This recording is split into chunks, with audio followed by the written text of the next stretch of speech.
But I just want to make this quick statement. Parang walang nangyari. Yan po ang statement ng ating butihing Senadora Risa Hontiveros. Siguro po para sa inyong mga wala dito. Pero para sa amin na nandito, napakaraming nangyari. Takot na takot po ako na kailangan ko na magpaalam sa mga anak ko. At yung staff ko, 2 pintuan ang pagitan ko sa putukan. Yung staff ko na si Claire, na 20 years na sa akin, nandun siya sa labas. She has a 12-year-old son. Kinuwento niya sa akin late na tumatakbo siya, hindi niya alam kung saan siya pupunta. Kaya para sabihin niyo na walang nangyari. Napakasakit para sa aming lahat na nandito.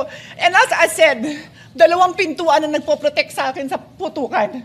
Pero yung media, yung Senate staff, yung hindi naman makauwi dahil sila ang security, sila ang elevator women and boys natin, nandoon po sila. So dear colleagues, napakarami nang nangyari. And one more thing, wala ho akong sinisisi. Pero nung pagkatapos ng lahat, pagtingin ko ng group natin, yung dating majority group, walang ni isa sa inyong nangamusta sa amin.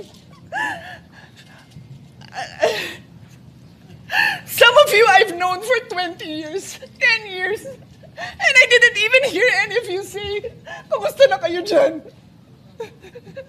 Napakasakit nun sa akin. Sobrang sakit. So yun lang ang masasabi ko. Yes, I am very ready to share my story, to ask questions.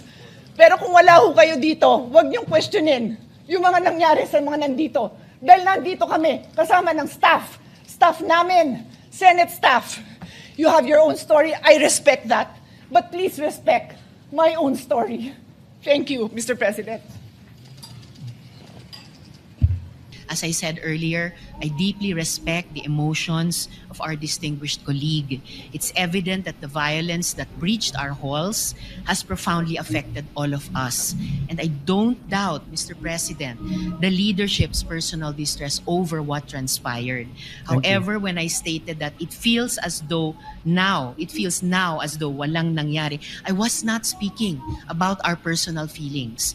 I was speaking about our institutional posture. Thank you for Our that. grief as senators is valid, but our mandate requires action. Salamat po ng marami.